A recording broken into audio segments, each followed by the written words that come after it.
Hello बच्चों। तो कैसे हो आप? तो मैं चिंतन देसाई आप सबका बहुत बहुत स्वागत करता हूं हमारी ये फिजिक्स चैनल में। तो बच्चों चलिए आज का लेक्चर स्टार्ट करते हैं। एग्जाम्पल 5.11। आज हमारा ये चैप्टर जो भी है वो खत्म हो जाएगा। लास्ट टॉपिक चलेगा अभी। तो पहले उससे पहले एग्जाम्पल 5.11 सॉल्व एग्जाम्पल है, तो उसको जल्दी से फटाक से देख लेते हैं। A domain in ferromagnetic iron is in the form of a cube of side length 1 micrometer. Estimate the number of iron atoms in the domain and the maximum possible dipole moment and magnetization of the domain. The molecular mass of the iron is 55 gram per mole and its density is 7.9 gram per centimeter cube. Then assume that each iron atom has a dipole moment of 9.27 into 10 to the power -24 ampere into metre square. अभी बच्चों यहां पे आपने क्या एक word यहां पे note down किया, दैट इज द डोमेन। आप यहां पे देखोगे तो ये डोमेन की बात चल रही है। अभी डोमेन का मतलब क्या होता है? वैसे तो ना ये वर्ड आगे वाली थियरी में भी आ गया है, लेकिन वहां पे हमने उसको समझाया नहीं था। तो ये डोमेन है क्या? What is this domain? Domain का मतलब क्या होता है? डोमेन का मतलब होता है कुछ एरिया।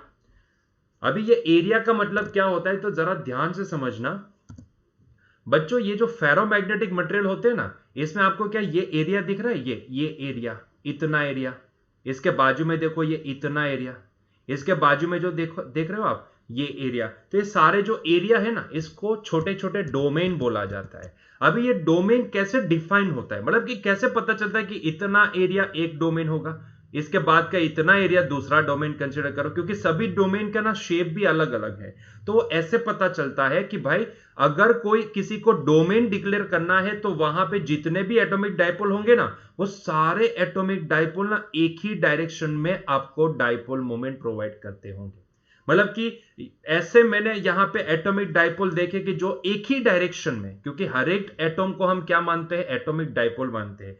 तो ऐसा एरिया कि जहां पे जितने भी एटॉमिक डाइपोल है वो सारे एक ही डायरेक्शन में अपने डाइपोल मोमेंट दे रहे हैं, तो उतने एरिया को ना आप क्या करो, एक डोमेन डिक्लेयर कर दो। तो उसके बाजू में ऐसा एरिया होगा कि जहां पे जो डाइपोल होंगे, जो जितने भी एटॉम होंगे, वो सारे इससे अलग कोई डायरेक्शन को पॉइंट आउट करते होंगे, तो इसको दूसरा डोमेन डिक्लेयर कर दो। इसी तरह से मान लो कि यहां पे एक डोमेन हमने डिक्लेयर किया है, वो डोमेन ऐसा है कि जहां पे जितने भी एटॉमिक डाइपोल है वो सारे एक ही डायरेक्शन में यहां पे डाइपोल मोमेंट को डिक्लेयर कर रहे हैं, मतलब कि डिफाइन कर रहे हैं। ये सुनो, एक ही डायरेक्शन में अपनी डाइपोल मोमेंट दे रहे हैं। तो ऐसे जो भी एरिया कि जहां पे जितने भी, मतलब कि उतने एरिया में जितने भी डाइपोल होंगे ना, एटॉमिक डाइपोल, वो सारे एक ही डायरेक्शन में यहां पे डाइपोल मोमेंट प्रोवाइड करेंगे। तो ऐसे एटॉम जहां जहां पे है, इनका जो ग्रुप जहां जहां पे है, उनके ग्रुप को कवर करने वाला जो एरिया होता है उसको डोमेन बोला जाता है। और फेरोमैग्नेटिक मटेरियल के अंदर आपको ना ऐसे डोमेन दिखेंगे। आपको ना नजदीक नजदीक में आने वाले जो भी एटॉम है ना, वो सारे एटॉम ना बहुत सारे ऐसे ग्रुप होंगे कि जो ग्रुप एक ही डायरेक्शन को पॉइंट आउट करेगा। ये सुनो, हम बोलते हैं ना कि अगर गरबा खेलने जाते हैं तो वहां पे ग्रुप जैसा होता है, और ग्रुप को आइडेंटिफाई करना मतलब कि बहुत ही आसान होता है। उनका ग्रुप कोड देख लो, उनका जो ड्रेस कोड है उसको आइडेंटिफाई कर लो, तो आपको वो आइडेंटिफाई हो जाएगा। या सुनो, ऐसा ही कुछ होता है कि यहाँ पे सारे एटॉम जो भी होते हैं, जितने भी एटॉम है वो डाइपोल की तरह ट्रीट करते हैं। लेकिन फेरोमैग्नेटिक मटेरियल के अंदर एक चीज यहाँ पे आपको नोटिस होगी कि वो ये कि यहाँ पे ना आपको अगर कोई एरिया में किसी एक एटॉम की डाइपोल मोमेंट इस डायरेक्शन में, तो इसके नजदीक में जितने भी दो तीन चार पांच जितने भी हो सकते हैं, वो ऐसे आपको मिलेंगे एटॉम की जिनकी डायरेक्शन भी यही होगी। इसके बाद अगर मान लो कि कोई एक एटॉम है कि जिसकी डायरेक्शन ये दिखी, तो इसके नजदीक में आप काउंट करने जाओगे तो वहां पे आपको वो एटॉम जो भी होंगे, उसके नजदीक वाले थोड़े बहुत एटॉम जो भी होंगे, उनकी भी डाइपोल मोमेंट ये डायरेक्शन में दिखेगी। अगर आपको यहां पे कोई एक एटॉम की ये दिख रहे, तो इसके नजदीक में भी आपको कुछ एटॉम ऐसे मिल जाएंगे कि जिनकी डायरेक्शन ये होगी।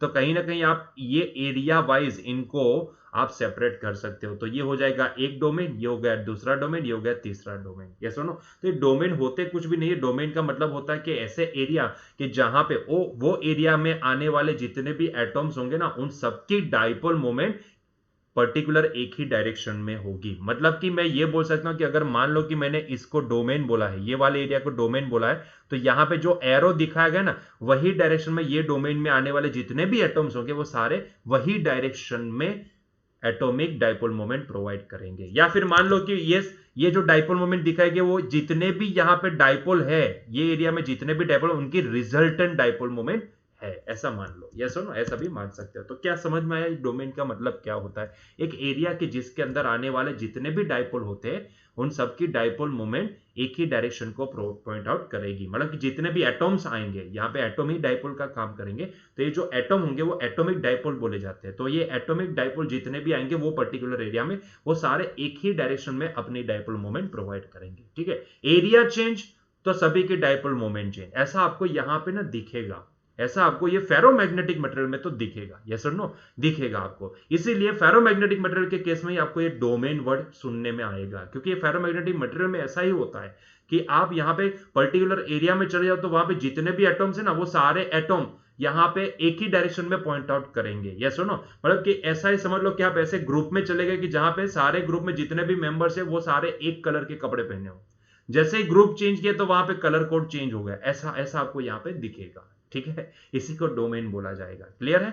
चलिए, तो डोमेन कुछ अलग चीज नहीं है, एक एरिया है पर्टिकुलर फेरोमैग्नेटिक मटेरियल के अंदर कि जिसमें आने वाले जितने भी एटॉम्स होते हैं वो एक पर्टिकुलर डायरेक्शन में ही अपनी सभी एक ही डायरेक्शन में, वो एरिया में जितने भी डाइपोल होंगे एटॉमिक डाइपोल होंगे वो सारे एक ही डायरेक्शन में आपको डाइपोल मोमेंट प्रोवाइड करेंगे। ठीक है, अभी उसमें 4 एटॉमिक डाइपोल हो, 5 हो, 10 हो, 20 हो, कुछ भी हो, ठीक है, वो नंबर फिक्स नहीं होते, इसलिए यहां पे डोमेन फिक्स एरिया वाले नहीं होते, या मतलब कि सबका शेप फिक्स नहीं होता एरिया का। ठीक है, अलग अलग एरिया है, डिपेंड करता है। ठीक है, चलिए तो बात करते हैं ये क्वेश्चन की। तो यहां पे आपको क्या बोला है, एक क्यूब के अंदर, मतलब कि आप यहां पे जो भी यहां पे आप मेजरमेंट लेने वाले हो, ठीक है, आपको क्या मेजरमेंट, देखो एक क्वेश्चन भी भूल गए। A domain in the ferromagnetic iron is in the form of a cube of side length 1 micrometre. Okay, estimate the number of iron atoms in the domain and the neck and the maximum possible dipole moment and magnetisation of the domain. मतलब कि जो cube जितना area assume किया है उसके अंदर total number of iron atoms कितने होंगे वो आपको पहले तो पता लगाना है। फिर मैक्सिमम, वो एरिया में मैक्सिमम पॉसिबल डाइपोल मोमेंट कितनी होगी वो पता लगाना है। फिर आपको यहां पे magnetisation of that particular domain कितना होगा वो भी आपको पता लगाना है। यस और नो, तो पहले तो टोटल नंबर ऑफ यहां पे वो निकाल लेते कि भाई यहां पे टोटल नंबर ऑफ एटम्स कितने होंगे। यस और नो, जितना एरिया आपको क्यूब वाला जो एरिया दिया गया है कि भाई एक पर्टिकुलर क्यूब के अंदर आपको ये फेरोमैग्नेटिक एक आयरन मटेरियल दिया गया है, इसके अंदर एक क्यूब जिसकी लेंथ कितनी है 1 माइक्रोमीटर। अभी लेंथ बोलो, ब्रेथ बोलो, हाइट बोलो, तीनों सेम होगी क्योंकि वो क्यूब है। ठीक है, तो उसके अंदर total number of iron atoms कितने होंगे पहले तो वो पता लगाना है। तो उसके लिए आपको थोड़ा सा हल्का सा यहां पे रिवाइज करना पड़ेगा 11 स्टैंडर्ड। क्या आपको पता है, आप property of solid, liquid and gas, ये तीनों चैप्टर अच्छे से पढ़े होंगे, आई होप सो। ठीक है, तो वहां पे आपको पता होगा ये तीनों चैप्टर, क्योंकि ये सॉलिड का स्टडी, लिक्विड का स्टडी, गैसियस प्रॉपर्टी का जो स्टडी होता है वो 11 स्टैंडर्ड में कंप्लीट हो चुका होता है। यस और नो, तो मैं मान के चलता हूं कि आपको ये पता है। तो यहां पे पहले तो मान लो कि पहले 3 क्वेश्चन पूछे। 1, total number of iron atoms कितने हैं, दूसरा मैक्सिमम पॉसिबल डाइपोल मोमेंट कितनी वो एरिया में, और वो एरिया का मैग्नेटाइजेशन कितना है वो डोमेन का, वो आपको पता लगाना है। तो पहले क्वेश्चन का आंसर देते हैं। चलिए ठीक है, तो देख लेते हैं। तो पहले क्वेश्चन का आंसर देते हैं कि भाई यहाँ पे टोटल नंबर ऑफ एटम्स ये क्यूब के अंदर कितने होंगे, टोटल नंबर ऑफ एटम्स कितने होंगे। चलिए पहले निकालते हैं टोटल नंबर ऑफ एटम्स। अभी टोटल नंबर ऑफ एटम्स निकालने के लिए हम एक काम करते हैं, पहले तो डेंसिटी के पास जाते हैं। अगर आपको पता है तो डेंसिटी ऑफ गिवन सब्सटेंस क्या होती है, डेंसिटी ऑफ गिवन सब्सटेंस, ठीक है, जिसको हम रो से डिनोट करते हैं, और वो डेंसिटी का तो भाई एक ही फॉर्मूला आता है, that is m by v. मान लो मैं इसको m डैश बाई वी बोल देता हूं। अभी यहां पे ये m डैश का क्या चक्कर है, तो m dash total number of mass, total mass of that atoms in the volume v। ठीक है, total mass of atoms in that particular volume v जो आपको दिया गया है क्यूब का। ठीक है, तो उतने वॉल्यूम के अंदर टोटल मास ऑफ एटॉम्स कितना होगा वो। ठीक है, और क्योंकि हमें यहां पे टोटल नंबर ऑफ एटॉम्स निकालना है तो मैं यहां पे उनका रिलेशन भी लिखने जाता हूं, ध्यान से देखना। अभी मान लो कि total number of moles of atom यहां पे टोटल नंबर ऑफ मोल्स कितने होंगे, ये इतने वॉल्यूम के अंदर टोटल नंबर ऑफ मोल्स कितने होंगे इन दी अबव सब्सटेंस कितने होंगे, तो वो भी पता लगाने की कोशिश करते हैं। तो अभी निकालेंगे टोटल नंबर ऑफ, ये फॉर्मूला सिर्फ लिखेंगे, उसके बाद सब्स्टिट्यूशन वगैरह करेंगे। So total number of moles, total number of moles of atoms in above substance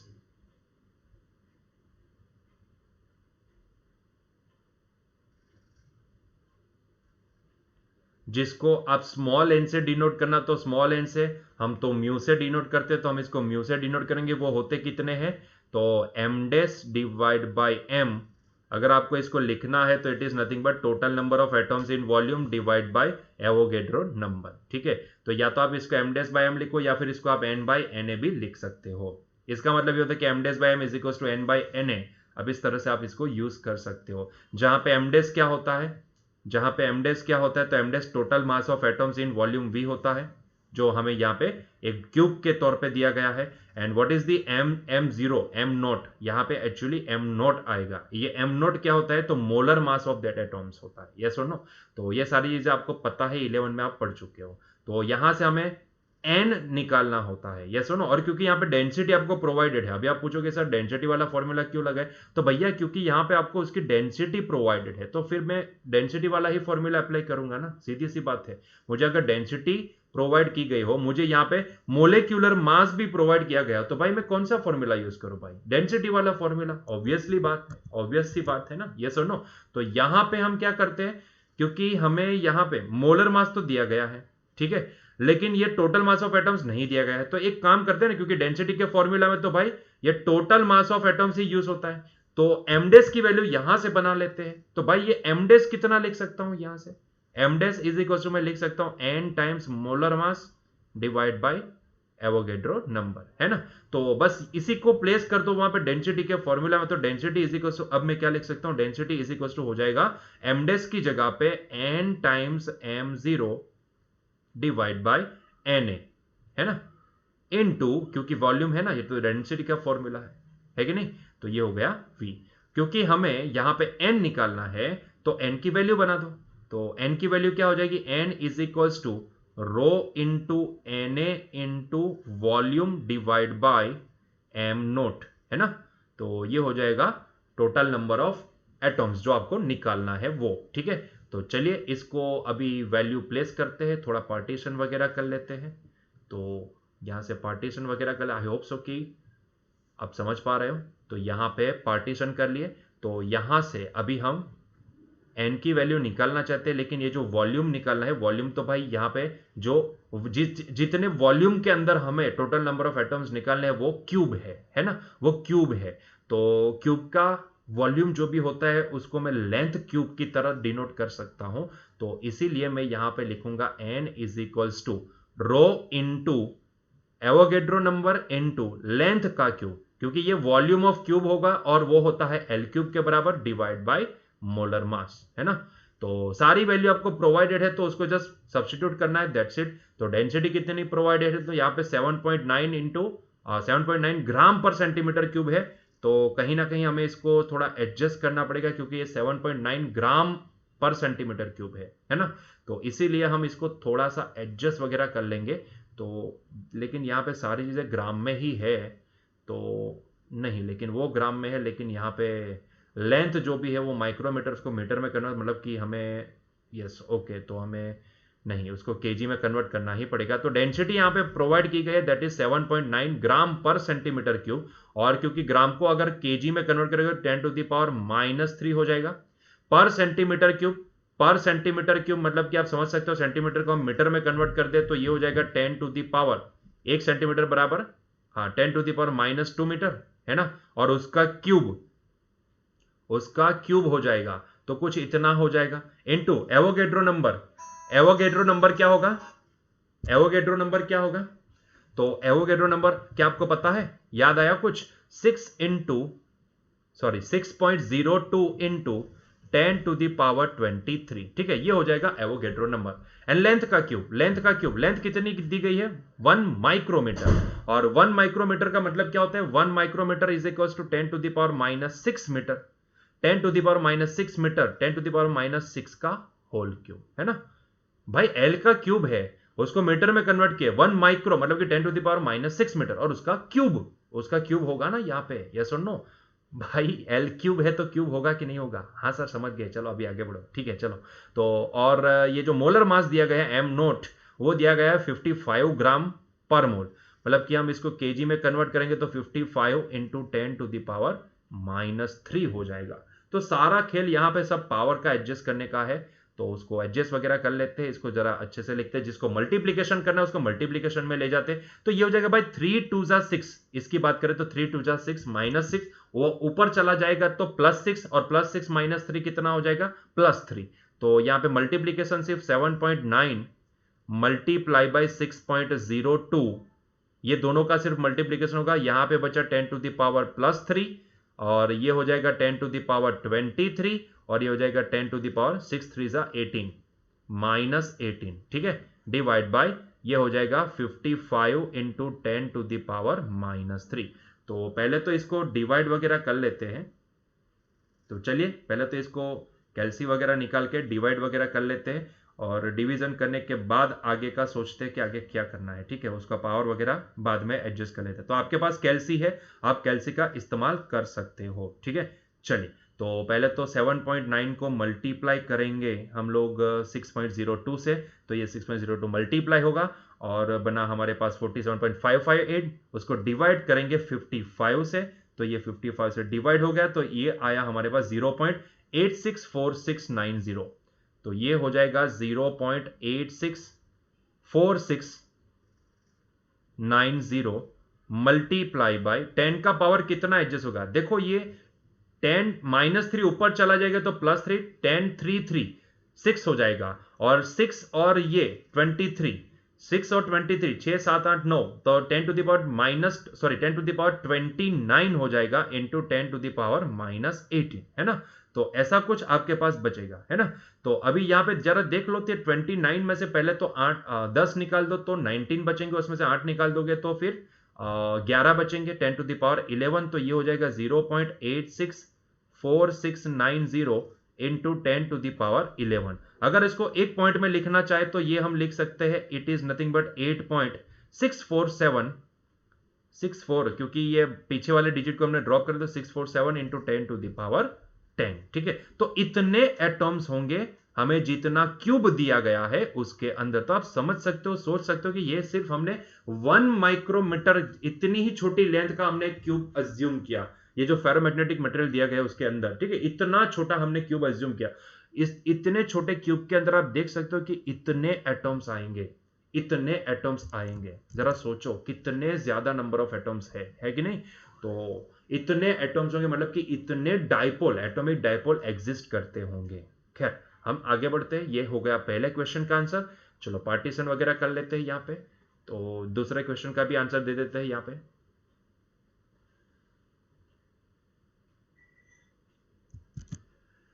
ठीक है, दूसरे क्वेश्चन में क्या पूछा है, देखो यहाँ पे अभी अभी हमें क्या निकालने को बोला है भाई, यहाँ पे निकालने को बोला गया है हमें, कहाँ गया, तो maximum possible dipole moment of that domain. Maximum possible dipole moment, maximum possible dipole moment कितनी होगी भैया, कितने एटॉम्स यहाँ पे एग्जिस्ट करते हैं, इतने। क्या सभी एटॉम यहाँ पे डाइपोल की तरह ट्रीट हो सकते हैं? जी हाँ, सभी यहाँ पे एटॉम जितने भी है उतने क्यूब के अंदर इतने टोटल नंबर ऑफ एटॉम्स है, कितने, इतने इतने टोटल नंबर ऑफ एटॉम्स है, वो सारे एटॉम्स ना यहाँ पे डाइपोल बनेंगे, एटॉमिक डाइपोल कहलाते हैं। तो जरा सोचो, अगर एक डाइपोल की डाइपोल मोमेंट अगर इतनी है, तो इतने टोटल नंबर ऑफ डाइपोल की डाइपोल मोमेंट कितनी हो सकती है?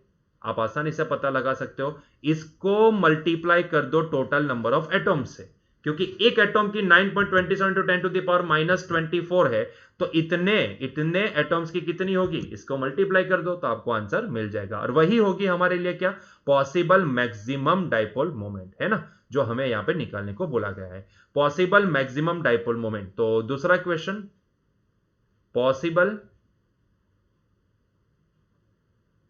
पॉसिबल मैक्सिमम डाइपोल मोमेंट,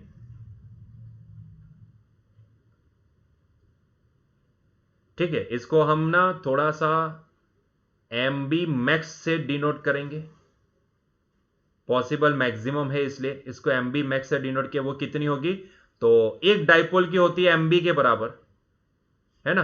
तो यहां पे तो टोटल नंबर ऑफ डाइपोल्स कितने हैं? एन है। जितने एटॉम्स एग्जिस्ट करते हो सारे एटॉम्स यहां पे एटॉमिक डाइपोल बनेंगे, सीधी सी बात है। यस सुनो, तो इसको मल्टीप्लाई कर दो। तो ये एन कितना आया हमारे पास? तो 8.647 into 10 to the power 10 multiply by एक एटॉम की डाइपोल मोमेंट कितनी है? देखो यहां पे डाइपोल मोमेंट कितने हैं? 9.27 इंटू 10 टू द पावर -24 है। तो मल्टीप्लाई करेंगे इसको 9.27 इंटू 10 टू दी पावर -24, है ना। तो चलो इसको मल्टीप्लाई वगैरह कर लेते हैं इसको।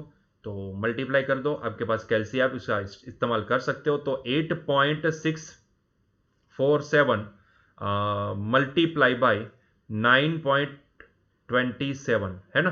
तो ये हो जाएगा हमारे पास 80.15769, 80.15769 multiply by 10 to the power -14। Clear है? तो अगर हम इसको एक पॉइंट में लिखना चाहे तो एक डिजिट को लेफ्ट हैंड साइड पे शिफ्ट कर देते, तो ये हो जाएगा 8.015, या फिर 15 नहीं 16 लिख दो। बाकी के डिजिट को ड्रॉप करवा देते तो 016 into 10 to the power -13 ampere into metre square. तो इतनी total maximum dipole moment exist कर सकती है, ठीक है। And the last question is, भाई वो जो क्यूब है, उतने छोटे क्यूब जितने डोमेन का मैग्नेटाइजेशन कितना होगा? तो भैया मैग्नेटाइजेशन इसका कितना होगा वो क्यूब का? तो मैग्नेटाइजेशन होता क्या है? एम मैक्स इसको बोल देते हैं, या फिर कैपिटल एम। मैग्नेटाइजेशन होता क्या है? तो मैग्नेटाइजेशन आपको पता है कि मैग्नेटाइजेशन होता है dipole moment divide by volume. पर वॉल्यूम कितना डाइपोल मोमेंट है उसी को बोलते हैं मैग्नेटाइजेशन, है कि नहीं। तो ये हो गया 8.016 into 10 to the power -13 divide by, भाई वॉल्यूम कितना है? तो वॉल्यूम, भाई क्यूब का वॉल्यूम कितना होगा? 1 माइक्रोमीटर, मतलब कि 10 टू द पावर -6 का क्यूब, है कि नहीं, लेंथ क्यूब। तो ये 18 हो जाएगा, और 18 ऊपर चला जाएगा तो प्लस हो जाएगा। तो आप यहां पे आसानी से इसका आंसर दे सकते हो, वो होगी 8.016। ये 18 ऊपर चला गया तो 5 + 3 18 होगा, 5 + 13 18 होगा। तो ये हो जाएगा 10 to the power 5 ampere per metre. तो इतना आपको मैग्नेटाइजेशन मिलेगा उतने क्यूब जितने डोमेन का, है ना। तो ये था एग्जाम्पल 5.11। क्लियर है? क्लियर है? बहुत ही बढ़िया सा क्वेश्चन। मतलब कि अगर आपको टोटल नंबर ऑफ एटॉम्स निकालने हैं तो ऑब्वियसली आपको 11 स्टैंडर्ड यहां पे थोड़ा सा रिवाइज करना पड़ेगा, तभी जाके आप ये निकाल पाओगे। क्लियर है? चलिए तो आगे बढ़ते हैं हमारे नेक्स्ट थियोरेटिकल पॉइंट्स की ओर। तो नेक्स्ट पॉइंट क्या है, ध्यान से देखिए। हिस्टेरिसिस कर्व, बहुत ही बढ़िया पॉइंट, बहुत ही बढ़िया, और शॉर्टनर के लिए बहुत ही इंपॉर्टेंट पॉइंट है। बच्चों ये जो हिस्टेरिसिस कर्व है, बी, जिसको बी वर्सेस एच कर्व भी बोला जाता है, और स्पेसिफिकली बोलूं तो ये सिर्फ फेरोमैग्नेटिक मटेरियल के लिए ही यूज होता है। बच्चों फेरोमैग्नेटिक मटेरियल की जो प्रॉपर्टी होती है ना, वो कुछ इस तरह से होती है कि उसका जो पूरा जीवन काल आप मान सकते हो कि वो आप इसको हिस्टेरिसिस कर्व से आप समझ सकते हो। ऐसा नहीं है कि जीवन काल, भाई इसमें होता यह है कि आप वो कैसे मैग्नेटाइज होते हैं, और जैसे हम फील्ड को मतलब कि फील्ड को डिक्रीज करने की कोशिश करते हैं, एक्सटर्नल फील्ड को हम रिड्यूस करने की कोशिश करते हैं, वो कैसा बिहेव करते हैं तब, और जैसे ही हम वहां से करंट को उल्टा देते हैं तो तब उनका बिहेवियर कैसा होता है। तो सारी कहानी हमें हिस्टेरिसिस कर्व से मिलती है, स्पेसिफिकली फेरोमैग्नेटिक मटेरियल के लिए। क्योंकि फेरोमैग्नेटिक मटेरियल ऐसे है कि जिसको हमने दो कैटेगरी में भी डिवाइड किया था, हार्ड एंड सॉफ्ट, है ना। तो ये ऐसे होते हैं कि जिसको एक्सटर्नल फील्ड के अंदर अगर हम प्लेस करते हो तो वो स्ट्रांगली मैग्नेटाइज होते हैं, स्ट्रांगली। और टू बी स्पेसिफिक बात करें तो यार, जब भी हम परमानेंट मैग्नेट किसी को बनाने की बात करते हैं तब हम ज्यादातर ये फेरोमैग्नेटिक मटेरियल को ही चूज करते हैं परमानेंट मैग्नेट बनाने के लिए, ठीक है। तो इसीलिए ये परमानेंट मैग्नेट बनाने के लिए हमारा जो मेन इंटेंशन है परमानेंट मैग्नेट बनाना, या फिर कई बार इलेक्ट्रोमैग्नेट बनाना, कि जब भी जरूरत है तब करंट को यहां से फ्लो करवाओ और जो अंदर का जो मटेरियल है उसको मैग्नेट में कन्वर्ट कर दो, है ना। और जैसे ही फील्ड मतलब कि उसका यूज खत्म हो गया तो वहां से करंट का फ्लो कम कर दो या फिर स्टॉप कर दो और अपने आप वो जो बीच का मटेरियल है वो वापिस अपने मूल पोजीशन पे आ जाएगा। ये सुनो, तो ज्यादातर ये वाले केस में ना, ये जब भी परमानेंट मैग्नेट बनाने की बात हो या फिर किसी को वन टाइम मैग्नेट बनाने की बात हो, तब यहाँ पे हम फेरोमैग्नेटिक मटेरियल को यूज करते हैं, क्योंकि वो ऐसे मटेरियल होते हैं कि जो एक्सटर्नल फील्ड के अंदर स्ट्रांगली मैग्नेटाइज हो सकते हैं। अभी जब भी किसी फेरोमैग्नेटिक मटेरियल को जब भी हम किसी मैग्नेटिक फील्ड के अंदर प्लेस करते हैं तो उनका बिहेवियर कैसा होता है, ठीक है, वो हम समझ पाते हैं ये हिस्टेरिसिस कर्व से। ये hysteresis curve is specifically applicable only to the ferromagnetic material, it is not for diamagnetic material, it is not for paramagnetic material. Yes और नो, ये दोनों मटेरियल के लिए नहीं है, ये सिर्फ फेरोमैग्नेटिक मटेरियल के लिए है। और ये जो कर्व होता है ना, वो बहुत ही इंपॉर्टेंट है उसका बिहेवियर को समझने के लिए, ठीक है। और यहाँ पे थोड़े से हल्के से पॉइंट्स भी है जो आपको यहाँ पे याद रखने हैं, क्योंकि थियरी में आते हैं तो ये बहुत ही इंपॉर्टेंट होता है इसको समझना, ठीक है। तो चलिए शुरू करते हैं, इसको समझते हैं कि भाई ये हिस्टेरिसिस कर्व क्या बोलता है और क्या बोलना चाहता है हमको, ठीक है। यहाँ पे वैसे तो हमने सारे पॉइंट्स लिखे ही है, तो आप पॉइंट वाइज देख भी सकते हो और समझ भी सकते हो, लेकिन बहुत ही आसान है, ध्यान से सुनना, बहुत ही इंपॉर्टेंट पॉइंट है समझने के लिए। देखो हमने ना पैरामैग्नेटिक मटेरियल के लिए हमने एक रिलेशन यहाँ पे डिफाइन किया था मैग्नेटाइजेशन का। ये मैग्नेटाइजेशन का हमने एक रिलेशन डिफाइन किया था, वहां पे हमने देखा था कि जो मैग्नेटाइजेशन होता है ना, वो एक्सटर्नल फील्ड के सीधे प्रोपोर्शनल होता है। उतना ही नहीं, वो रूम टेम्परेचर के, एब्सोल्यूट रूम टेम्परेचर के इनवर्सली प्रोपोर्शनल होता है। इसी तरह से ये सिर्फ स्पेसिफिकली एप्लीकेबल था किसके लिए, पैरामैग्नेटिक मटेरियल के लिए। उसी तरह से जब भी यहां पे हम फेरोमैग्नेटिक मटेरियल की बात करेंगे, तो जब भी किसी फेरोमैग्नेटिक मटेरियल को आप जब भी किसी एक्सटर्नल फील्ड के अंदर प्लेस करते हो तो उनका बिहेवियर कैसा होता है, वो कैसे ट्रीट होते हैं, उनके अंदर क्या चेंजेस आते हैं, मतलब कि कब तक वो मैग्नेटाइज हो जाते हैं। अगर मैग्नेटाइज हो चुके तो उसके बाद अगर आप फिर भी यहां से करंट का फ्लो इंक्रीज करवाते जाते हो तो उसके ऊपर क्या कोई इफेक्ट आएगी कि नहीं आएगी। अगर मान लो कि वहां से मैं करंट का वैल्यू अभी कम करता तो क्या यहाँ पे वो अपना मैग्नेटिज्म खोते जाएंगे या फिर उसको रिटेन करेंगे, वो सारी चीजें आपको यहां से समझ में आएगी। क्लियर है? चलिए तो स्टार्ट करते हैं हिस्टेरिसिस कर्व को।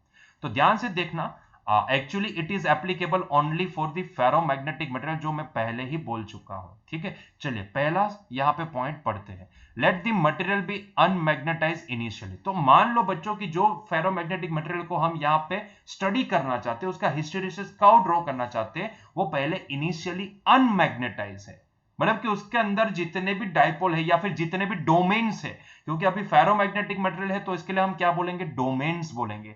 तो सारे जो भी डोमेन है वो रैंडम मोशन है, रैंडमली डायरेक्शन में है, रैंडम डायरेक्शन में है, उनका नेट मैग्नेटाइजेशन तब कितना होगा, 0 होगा, है ना। अभी क्या करते हैं, वो कंप्लीटली अनमैग्नेटाइज है, ऐसे फेरोमैग्नेटिक मटेरियल को उठाते हैं और उसको कहां पे प्लेस करते हैं, सोलेनोइड के बीच वाले पोर्शन में, क्योंकि सोलेनोइड का यूज करेंगे हम यहां पे इसको मैग्नेटाइज करने के लिए। आपको पता ही है कि सोलेनोइड में से जब भी करंट का फ्लो करवाया जाता है तो उसके बीच के रीजन में मैग्नेटिक फील्ड जनरेट होता है, और जब भी आप उस मैग्नेटिक फील्ड के अंदर यहां पे किसी भी मटेरियल को प्लेस करते हो तो उसके अंदर मैग्नेटाइजेशन होना स्टार्ट होता है, ठीक है। अगर वो पैरामैग्नेटिक है तो वो वीकली मैग्नेटाइज होगा, अगर वो फेरोमैग्नेटिक है तो वो स्ट्रांगली मैग्नेटाइज होगा। यहां पे कौन सा मटेरियल प्लेस करने वाले, फेरोमैग्नेटिक मटेरियल, ये सर, यस और नो। तो यहां पे हम सोलेनोइड का इस्तेमाल किसके लिए करेंगे, एक्सटर्नल फील्ड जनरेट करने के लिए करेंगे। तो हमने क्या कर दिया, we place it in a solenoid and increase the current through the solenoid. मतलब कि हम क्या कर रहे हैं, किसी एक सोलेनोइड के अंदर मैंने ये सोलेनोइड ले लिया और उसके अंदर हमने ये फेरोमैग्नेटिक मटेरियल को प्लेस कर दिया और यहां से हमने क्या स्टार्ट कर दिया, करंट का फ्लो करवाना। और उतना ही नहीं, जो करंट हम यहाँ पे फ्लो करवा रहे हैं ना, वो वेरिएबल करंट फ्लो करवाएंगे। मतलब कि हम क्या करने वाले हैं, यही पोटेंशियल को इंक्रीज करने वाले हैं, मतलब कि करंट की वैल्यू हम राइज करने वाले हैं। यस, यहाँ पे ऐसा लिखा है, we place it in a solenoid and increase the current through the solenoid. मतलब कि हम यहाँ पे क्या करने वाले हैं, उसको प्लेस करने के बाद कांस्टेंट स्टेडी करंट को फ्लो नहीं करवाने वाले, उसको स्टडी करने के लिए हम यहां पे वेरिएबल करंट को फ्लो करवाने वाले। तो टू बी स्पेसिफिक बात करो तो करंट को इंक्रीज करने वाले हैं। और जैसे ही करंट इंक्रीज होगा तो आपको पता ही है कि भाई इंटेंसिटी जो भी होती है, मैग्नेटिक इंटेंसिटी, वो n टाइम्स I के बराबर होती है। तो जैसे ही आप I को इंक्रीज करोगे तो अपने आप ये H इंक्रीज होता जाएगा, है कि नहीं? तो पहले क्या कर रहे हो, यहां से आप H को इंक्रीज करवा रहे हो। मैं यहां पे अभी I को इंक्रीज करवा रहा हूं ऐसा नहीं बोलूंगा, मैं मैग्नेटिक इंटेंसिटी को इंक्रीज करवा रहा हूं ऐसा बोलूंगा, ठीक है? तो मैं क्या कर रहा हूं, मैं यहां से H को इंक्रीज करवा रहा हूं। या सुनो, देखो ये वाली लाइन को देखो, पॉजिटिव एक्स एक्सिस की बात करें तो जैसे जैसे हम H को इंक्रीज करवाते जाएंगे तब हमें यह पता लगा कि पहले तो ये मटेरियल ना रिस्पॉन्ड नहीं कर रहे थे, देखो स्लोली रिस्पॉन्ड कर रहे थे, लेकिन कुछ टाइम बाद जैसे जैसे हम और H को इंक्रीज करते जाएंगे तो धीरे धीरे धीरे धीरे उनका यहां पे मैग्नेटाइजेशन स्टार्ट हो जाएगा और उनके अंदर का जो फील्ड है ना वो यहां पे इंक्रीज होता जाएगा, उसका जो फील्ड है वो इंक्रीज होता जाएगा। क्योंकि वो इनिशियली अनमैग्नेटाइज थे, इसीलिए ये कर्व कहां से स्टार्ट हुआ, ओरिजिन से स्टार्ट हुआ। क्योंकि हम यहां पे तब ये मान लेंगे कि जब हमने यहां से करंट को स्टार्ट किया इंक्रीज करना, तब उसके अंदर जो फेरोमैग्नेटिक मटेरियल प्लेस किया था वो अनमैग्नेटाइज था, मतलब कि उसका खुद का अंदर का कोई फील्ड जनरेटेड नहीं था। लेकिन जैसे ही हमने यहां से ये इंटेंसिटी को इंक्रीज करना स्टार्ट कर दिया तो आप देख सकते हो कि यहां तक तो वो पहले रिस्पॉन्ड नहीं कर रहे थे, स्लोली स्लोली स्लोली स्लोली फिर उन्होंने रिस्पॉन्ड करना स्टार्ट कर दिया, रिस्पॉन्ड करना स्टार्ट कर दिया, रिस्पॉन्ड करना स्टार्ट कर दिया। अब उनका अंदर का मैग्नेटिक फील्ड यहां से इंक्रीज होना स्टार्ट हो गया, है कि नहीं? अभी रिस्पॉन्ड का मतलब क्या है, मैग्नेटाइजेशन का मतलब क्या है, या फिर रिस्पॉन्ड करना क्या मतलब क्या है? तो भैया उसके जो डोमेन होंगे ना वो अस्त व्यस्त डायरेक्शन में होंगे। अभी जैसे ही आप यहां से इंटेंसिटी, मैग्नेटिक इंटेंसिटी प्रोवाइड करते हो, मतलब कि एक्सटर्नल फील्ड प्रोवाइड करते हो, तो वो धीरे धीरे जैसे आप फील्ड को स्ट्रॉन्ग करते जाते हो, करंट का फ्लो इंक्रीज करवाते जाते हो, मतलब कि आप ये H को इंक्रीज करवाते जाते हो, तो सीधी सी बात है तो फील्ड क्या होता जाएगा, स्ट्रॉन्ग। क्योंकि हमें पता है कि B इज इक्वल टू क्या होता है, म्यू 0 H होता है। तो जैसे अगर H इंक्रीज होगा तो B भी इंक्रीज होता जाएगा, है कि नहीं? मतलब कि वो एक्सटर्नल फील्ड जिसके अंदर हमने ये सोलेनोइड के बीच वाले जो पोर्शन है उसके अंदर का जो फील्ड है वो इंक्रीज होता जाएगा जिसके अंदर हमने ये फेरोमैग्नेटिक मटेरियल को प्लेस किया है, यस और नो? तो जैसे फील्ड स्ट्रांग होता जाएगा वैसे इसका मैग्नेटाइजेशन भी इंक्रीज होता जाएगा। और मैग्नेटाइजेशन का मतलब क्या होता है कि जो उसके डायपोल है वो किसी पर्टिकुलर एक डायरेक्शन में अलाइन होना स्टार्ट हो जाए। टू बी स्पेसिफिक बात करूं तो जिस डायरेक्शन में यहां पे फील्ड है उस डायरेक्शन में वो अलाइन होना स्टार्ट हो जाए, यस नो? तो पहले तो ना वो सारे जो भी है ना वो यहां पे रिस्पॉन्ड नहीं करेंगे इनिशियली, वो बोलेंगे कि भाई इतने करंट में कौन मैग्नेटाइज होगा, भाई हमें तो नहीं हिलना है, नहीं डुलना है, हमें तो यहीं पे रहना है, जिस डायरेक्शन में हम लोग हैं वहीं पे रहेंगे। लेकिन जैसे जैसे हम यहाँ पे करंट के इंक्रीज करवा रहे हैं, फील्ड स्ट्रांग होता जा रहा है, तो उनको भी मजा आ रहा है, अभी भाई आई लाइक इट, अभी हमको यहां से अभी अभी अभी रोटेट होना है, अभी हमारे ऊपर टॉर्क लगने वाला है, अभी हमको अलाइन होना है, यस और नो? अभी हमको अलाइन होना है। तो धीरे धीरे धीरे धीरे वो अलाइन होना स्टार्ट कर देंगे। एक टाइम ऐसा आएगा कि जब वो जितने भी वहां पे डायपोल थे, मतलब कि जितने यहां पे डायपोल नहीं बोलेंगे, यहां पे डोमेन बोलेंगे, तो जितने भी डोमेन यहां पे क्रिएटेड थे वो सारे डोमेन्स ना फील्ड की डायरेक्शन में अरेंज्ड हो चुके हैं। अभी वो सारे अरेंज हो गए हैं। अभी एक बार वो सारे अरेंज हो जाए तो भाई और कितना ऑरेंज हो सकता है, सीधी सी बात है, ऑरेंज नहीं अरेंज है, तो और कितना अरेंज हो सकते हैं भाई? जितने कोई यहां पे था, कोई ऐसे था, कोई ऐसे था, कोई ऐसे था, जैसे ही फील्ड के अंदर हमने ये H को इंक्रीज करना स्टार्ट कर दिया तो वो सारे क्या हो गए, अभी अभी ये डायरेक्शन में नहीं, अभी अस्त व्यस्त थे, लेकिन अभी वो सारे एक डायरेक्शन में अरेंज हो जाएंगे। मतलब कि नतीजा ये निकलेगा कि अभी सारे ना किसी एक पर्टिकुलर फील्ड की डायरेक्शन में अरेंज हो जाएंगे, कुछ ऐसे कुछ ऐसे कुछ ऐसे कुछ ऐसे कुछ ऐसे कुछ ऐसे, है ना? तो जो अस्त व्यस्त थे वो अभी ऐसे अरेंज हो चुके हैं, अरेंज हो चुके थे, और ज्यादा अरेंज तो नहीं हो पाएंगे ना, ये उनका लास्ट पॉइंट होता है। कोई भी डाइपोल है तो वो फील्ड के अक्रॉस अरेंज हो जाए, उसके बाद ज्यादा टॉर्क उसके ऊपर नहीं लग सकता है, ठीक है? इसके बाद उसके ऊपर टॉर्क नहीं लग सकता है ना? तो इससे ज्यादा तो वो अरेंज नहीं हो पाएंगे, तो ये उनका फाइनल स्टेज होता है। इसी को तो हम स्टेबल इक्विलिब्रियम स्टेज बोलते हैं ना, फील्ड की डायरेक्शन में अरेंज हो जाए, तो इसके बाद तो वो अरेंज नहीं हो पाएंगे। तो इसके बाद मतलब कि ये वाला जो पॉइंट है ना वो आखिरी पॉइंट है, इसके बाद आप चाहो जितना यहां से H इंक्रीज करते जाओ करते जाओ करते जाओ करते जाओ करते जाओ करते जाओ, यहां पे देखो, यहां का H देखो, यहां कह दो, H भले ही इंक्रीज करते जाओ कोई फर्क नहीं पड़ेगा, फील्ड इसके बाद कांस्टेंट हो जाएगा, फील्ड इसके बाद कांस्टेंट हो जाएगा, है ना। उसके बाद और फील्ड इंक्रीज नहीं हो पाएगा, मतलब कि और वो मैग्नेटाइज नहीं हो पाएंगे, ये उसकी आखिरी पॉइंट है, आखिरी बाउंड्री है। भाई इससे ज्यादा क्या अरेंज हो सकते हैं, सभी अरेंज हो चुके हैं। जो balance equilibrium stable equilibrium state जिनको अचीव करना तो सारे अचीव कर चुके हैं, उसके बाद और कितना स्टेबल इक्विलिब्रियम स्टेट अचीव कर पाएंगे, नहीं, पॉसिबल नहीं है। तो बच्चों ये वाला पॉइंट कि जिसके बाद यहां पे आप चाहो उतना करंट इंक्रीज करके देख लो, अभी और ज्यादा उनका मैग्नेटाइजेशन पॉसिबल नहीं होगा। ऐसा जो पॉइंट होता है ना कि जिसके बाद उनका फील्ड इंक्रीज होना बंद कर देगा, मतलब कि जिसके बाद उनका मैग्नेटाइजेशन रुक जाएगा, वो पॉइंट को बोला जाता है सैचुरेशन पॉइंट। वो पॉइंट को क्या बोला जाता है, सैचुरेशन पॉइंट। तो टू बी स्पेसिफिक बात करें तो वो सैचुरेशन पॉइंट कौन सा है यहां पे, ये वाला ए पॉइंट जो भी है, it shows the saturation point. मतलब कि इसके बाद आप चाहो उतनी इंटेंसिटी इंक्रीज कर लो, चाहो उतना करंट को इंक्रीज कर लो, आप देखोगे तो आप पाओगे कि यहां पे अभी इसके और ज्यादा फील्ड अभी इंक्रीज नहीं हो पाएगा, है ना। किसका फील्ड, वो फेरोमैग्नेटिक मटेरियल का इंटरनल फील्ड। ये बाहर का फील्ड की बात नहीं कर रहे, बाहर वाले फील्ड की, जिसके फील्ड के अंदर हमने सोलेनोइड का फील्ड की बात नहीं कर रहे, जिसके फील्ड के अंदर हमने फेरोमैग्नेटिक मटेरियल रखा है उसके फील्ड की बात नहीं कर रहे, फेरोमैग्नेटिक मटेरियल के फील्ड की बात कर रहे हैं।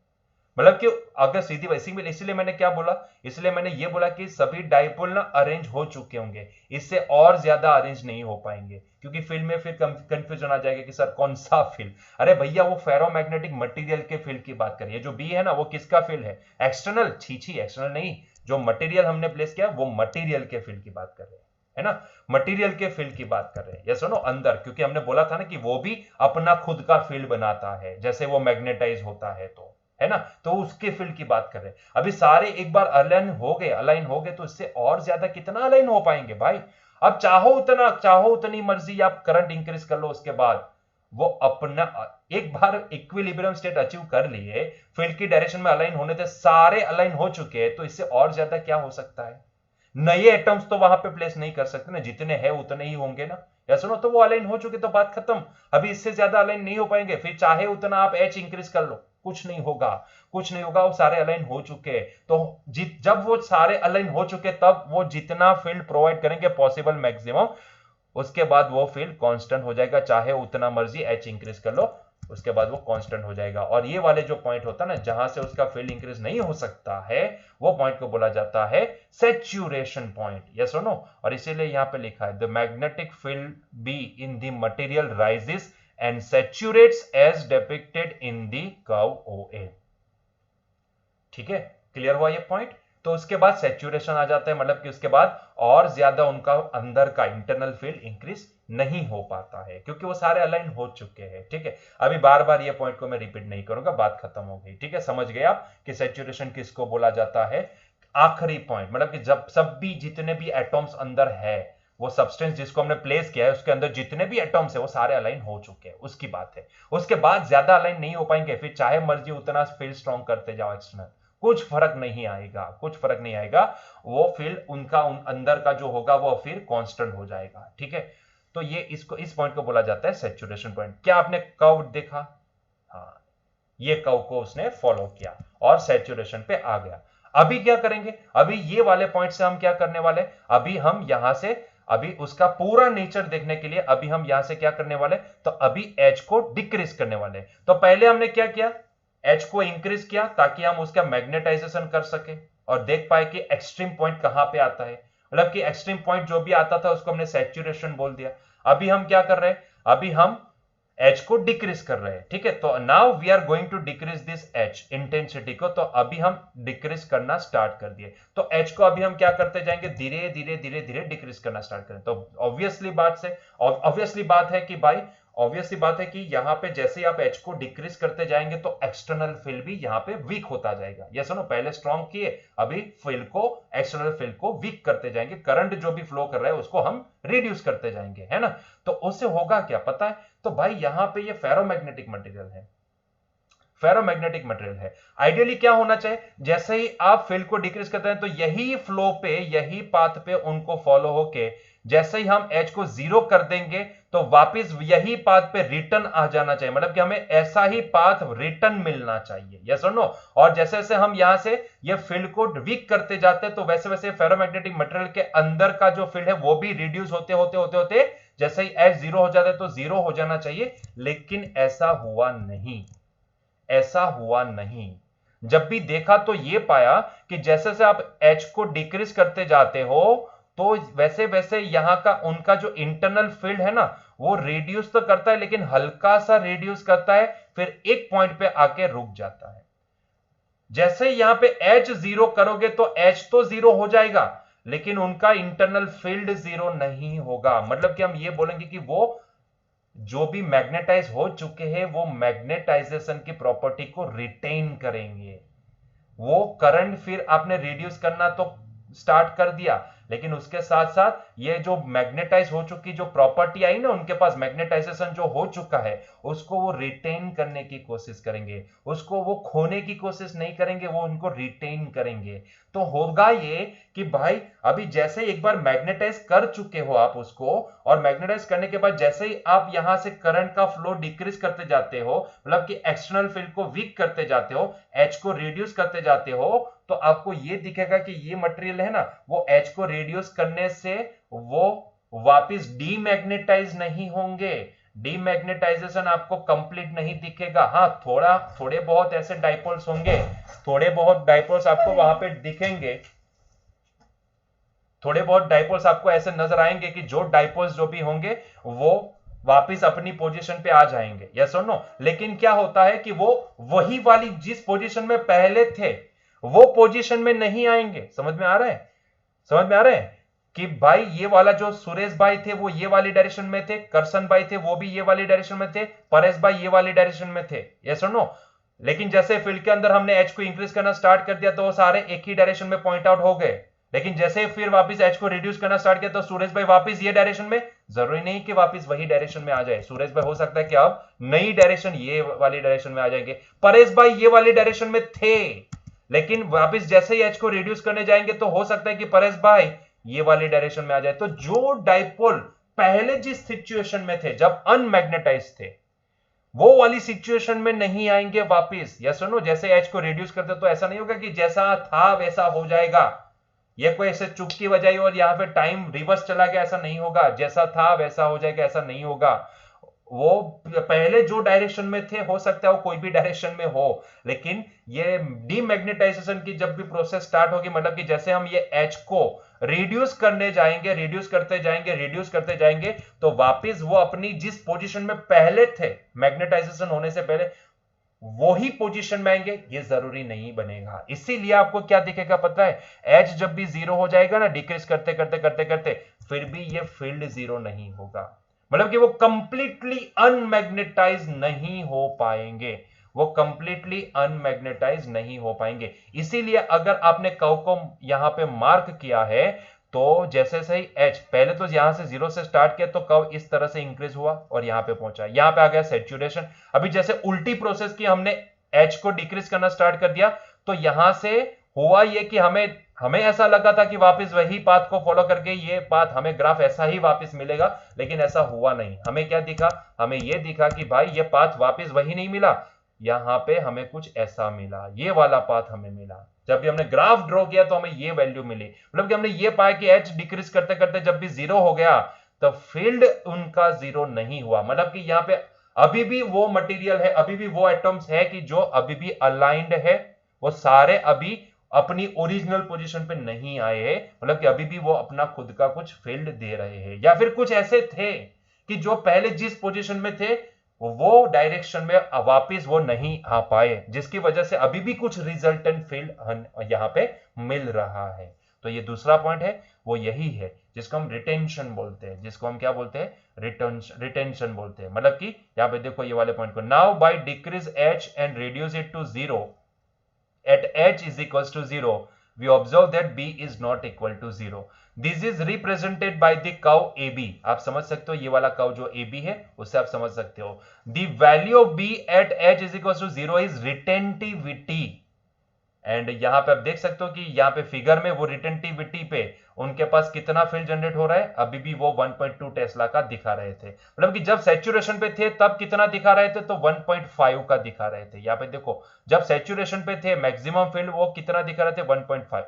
लेकिन जैसे हमने करंट को डिक्रीज करना स्टार्ट किया था, ऑलमोस्ट जीरो कर दिया, तब भी यहां पे उनकी अंदर का मैग्नेटिक फील्ड है, मतलब कि अभी भी वो मैग्नेटाइज है, पूरे डीमैग्नेटाइज नहीं हो पाए हैं. यस सुनो, अभी भी वो अपना इंटरनल फील्ड कुछ इतना दे रहे हैं, जिसको रिटेंटिविटी बोला जाता है. जिसको क्या बोला जाता है, रिटेंटिविटी. और ऐसा क्यों होता है, तो ये आप समझ सकते हो कि the domains are not completely randomise even though the external driving field has been removed. मतलब कि यहां पे जो डोमेन्स थे, ठीक है, वो रेंडमाइज वापस नहीं हो पाए, कंप्लीटली रेंडमाइज नहीं हुआ. अभी भी कुछ डोमेन ऐसे है कि जो एक ही जिस डायरेक्शन में मैग्नेटाइज होकर जिस डायरेक्शन में अलाइन हुए थे वही डायरेक्शन में रह गए, वापस नहीं आ पाए. और कुछ आए तो ओरिजिनल पोजीशन पे पहले थे वो डायरेक्शन में नहीं अलाइन हो पाए. यस और नो, तो ऐसा हुआ, इसकी वजह से यहां पे रिटेंशन दिखा हमें. यस और नो, तो ये एक चीज होती है यहां पे फेरोमैग्नेटिक मटेरियल के अंदर, हिस्टेरेसिस साइकिल के अंदर,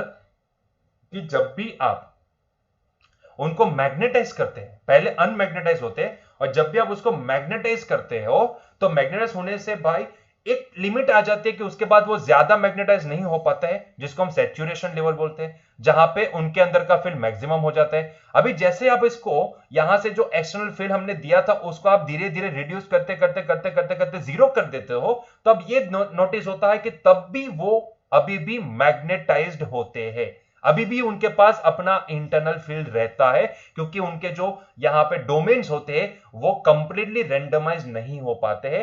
तो डीमैग्नेटाइज होने के बाद भी, मतलब कि एक्सटर्नल फील्ड को रिमूव करने के बाद भी अभी भी उनके पास कुछ ना कुछ यहां पे मैग्नेटाइज मटेरियल रहता है, मतलब कि कुछ ना कुछ मैग्नेटिक प्रॉपर्टी अभी भी बाकी रह जाती है. ये सुनो, क्योंकि बहुत सारे ऐसे डोमेन्स बचे होते हैं कि जो अभी भी अलाइन होंगे और वो कुछ फील्ड प्रोवाइड करते रहेंगे. स्पेसिफिकली यहां पे देखोगे तो ये ग्राफ में तो आपको समझ में आएगा कि मैक्सिमम 1.5 तक जाते हैं, और जब भी फील्ड को रिमूव कर देते फिर भी उनके पास 1.21 टेस्ला का तो फील्ड अभी भी बचा है कि नहीं, अभी भी दे रहे हैं विदाउट एक्सटर्नल फील्ड. सोचो, मतलब कि वो एक बार मैग्नेटाइज हो चुके हैं, उसके बाद वापस अनमैग्नेटाइज नहीं हो पाए परफेक्टली. मतलब कि ऐसा नहीं होता कि ये मटेरियल के अंदर ऐसा नहीं होता कि जैसे आप एक्सटर्नल फील्ड को रिमूव कर दो तो तुरंत फटाक से वो डीमैग्नेटाइज हो जाए और वापस वो जितने भी डोमेन्स थे वो वापस अपनी ओरिजिनल लोकेशन पे आ जाए. ओरिजिनल लोकेशन मतलब कि ओरिजिनल डायरेक्शन पे आ जाए.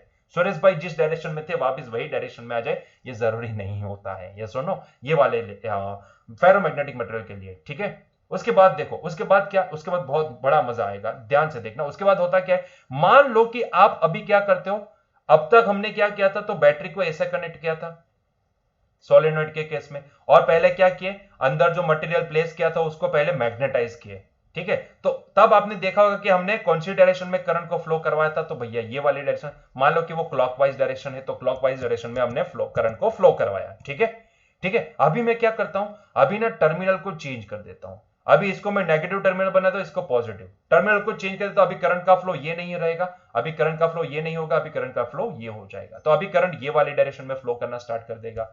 तो अब क्या होगा, हमने देखा कि पहले करंट को इंक्रीज करते गए तो उसका मैग्नेटिक फील्ड बढ़ता गया, जैसे ही करंट को डिक्रीज करने गए तो मैग्नेटिक फील्ड कम तो हुआ लेकिन जीरो नहीं हो पाया. करंट भले जीरो कर दिया हो लेकिन फिर भी ये फील्ड जीरो नहीं हुआ. तो अभी हमने क्या किया, अभी उसको जीरो करने के लिए हमने क्या देखा, तो जीरो करने के लिए हमने यहां से टर्मिनल को उल्टा कर दिए और उल्टी डायरेक्शन में हमने करंट को फ्लो करवाना स्टार्ट किया, ताकि जो बच्चे, जो भी बंदे, जो भी ऐसी डायरेक्शन में थे, जो फील्ड की डायरेक्शन में थे, वो वापस अलाइन होके ये रिवर्स डायरेक्शन में आ जाए, रिवर्स डायरेक्शन में अलाइन होने की कोशिश करें. यस और नो. तो इसके लिए हमने यहां से करंट का फ्लो उल्टी डायरेक्शन में, उल्टी गंगा बहने लगे, यहां से करंट का फ्लो उल्टी डायरेक्शन में करवाना स्टार्ट किए. तो हुआ ये कि जैसे हम यहां से इंटेंसिटी को उल्टी डायरेक्शन में इंक्रीज करना स्टार्ट किया, मतलब कि यहां से करंट को उल्टी डायरेक्शन में घुमाना स्टार्ट किए, तो अभी क्या हुआ, यहीं से ये फील्ड रिड्यूस करते करते करते करते अभी क्या हो गया, जीरो हो गया.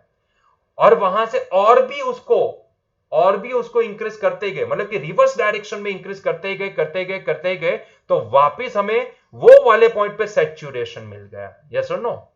तो इसका मतलब ये होता है कि जो डाइपोल यहां पे रिटेन थे, मतलब कि जैसे हमने यहां पे करंट को जीरो कर दिया था, तब भी वहां पे बहुत सारे ऐसे डोमेन थे कि वो अभी भी अलाइन थे, तो वो अपना खुद का फील्ड दे रहे थे, मतलब कि फील्ड जीरो नहीं हो पाया। तो हमने क्या किया, यहां से अभी टर्मिनल को अपोजिट कर दिए और करंट को उल्टी डायरेक्शन में फ्लो करवाना स्टार्ट कर दिया और करंट को इंक्रीज करना स्टार्ट कर दिया उल्टी डायरेक्शन में। मतलब कि पहले ये डायरेक्शन के करंट को इंक्रीज करवा रहे थे, अभी ये वाली डायरेक्शन में करंट को फ्लो करवा के उसको इंक्रीज करवा रहे हैं, मतलब कि एच को इंक्रीज करवा, तो हमें वापस वही ये वाला जो शेप है ना, यही वाला शेप हमें वापस वही यहां पे रिवर्स डायरेक्शन में देखने को मिला कि धीरे धीरे क्या होता गया, उनके अंदर का फील्ड रिड्यूस होता गया, एक टाइम के बाद अभी वो नेगेटिव रीजन में इंक्रीज होना स्टार्ट। नेगेटिव का मतलब होता है अपोजिट डायरेक्शन में। Yes no?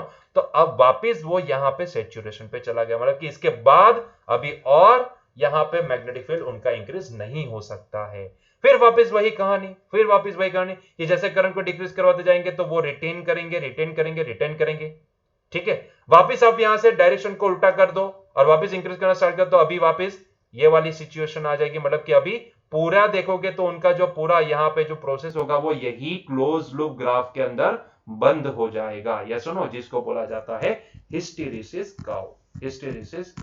मतलब कि ये हिस्टेरिसिस कर्व जो भी है वो आपको किसी फेरोमैग्नेटिक मटेरियल का बिहेवियर दिखाता है। ये वाली जो बीच वाली जो लाइन होती है ना, आपको अभी ये समझ में आ चुका होगा कि ये जो बीच वाली जो लाइन होती है, ये जो पहली जो ओरिजिन से स्टार्ट होती है ब्लू कलर वाली लाइन, वो आपको तभी दिखेगी जब आप पहले अनमैग्नेटाइज मटेरियल को, फेरोमैग्नेटिक मटेरियल को पहली बार फील्ड के अंदर प्लेस करके आप उसको मैग्नेटाइज करना स्टार्ट करोगे। यस और नो? तो ये कर्व सिर्फ आपको इनिशियली ही दिखेगा, उसके बाद जो उसकी पूरी प्रोसेस है वो इसी के अंदर, यही क्लोज लूप के अंदर बंद हो जाएगी। इसको बोला जाता है हिस्टेरिसिस क्लोज्ड कर्व। यस और नो? कई बार इसको क्लोज्ड कर्व भी बोला जाता है। क्लियर हुआ ये पॉइंट? बहुत ही सिंपल है हिस्टेरिसिस कर्व। पॉइंट सारे यहां पे मेंशन है, आप यहां से समझ सकते हो, पॉइंट सारे मेंशन किए गए हैं। यस और नो? लेकिन समझना बहुत ही इंपॉर्टेंट होता है, यहां पे करना कुछ भी नहीं है, पहले ये मटेरियल को प्लेस करो, तब ना आप किसी एक पर्टिकुलर डायरेक्शन, ये हमारा मान लो सोलेनोइड है, तो पहले ये पॉजिटिव टर्मिनल, ये नेगेटिव टर्मिनल है ना, तो ये वाली डायरेक्शन में पहले तो करंट का फ्लो करवाओ, ये वाली डायरेक्शन में करंट को फ्लो करवाओ और करंट यहां पे इंक्रीज करते जाना है, क्योंकि हमने यहां पे बीच में जो फेरोमैग्नेटिक मटेरियल प्लेस किया है उसको हमें मैग्नेटाइज करना है। ठीक है, तो जैसे आप यहां से करंट का फ्लो करवाते हो और करंट को इंक्रीज करते जाते हो, तो जैसे ही करंट इंक्रीज होता है तो आप समझ सकते हो कि इसका नतीजा यह निकलता है कि एच इंक्रीज होता है। जैसे एच इंक्रीज होता है तो उसका नतीजा ये निकलता है कि एक्सटर्नल फील्ड इंक्रीज होता है, जिसको हम बीओ बोलते हैं। ठीक है, सोलेनोइड के बीच वाला रीजन में आने वाला मैग्नेटिक फील्ड, और जैसे बी यहां पे इंक्रीज होता जाता है तो उससे देखने जाएंगे तो पता लगेगा कि वो जो मटेरियल है ना मैग्नेटाइज होता जाता है, और मैग्नेटाइज होता जाता है मतलब कि उसके अंदर का जो फील्ड होता है, मैग्नेटाइज मटेरियल का जो फील्ड होता है वो इंक्रीज होता जाता है। इसीलिए हमें ये कर्व ऐसा मिलता है। ठीक है, पहले तो रिस्पॉन्ड नहीं करता है ऐसा दिखेगा, पहले इतना रीजन को देखोगे तो बहुत स्लोली रिस्पॉन्ड कर रहे हैं, मतलब कि कुछ डोमेन रिस्पॉन्ड कर रहे हैं, कुछ डोमेन नहीं करेंगे, ऐसा होगा। लेकिन फिर सारे डोमेन क्या होंगे, यहां पे रिस्पॉन्ड करना स्टार्ट करेंगे और अपने आप को फील्ड के अक्रॉस में अलाइन करना स्टार्ट कर देंगे। लेकिन ये कहानी तब तक चलती है जब तक वो सारे अलाइन ना हो जाए।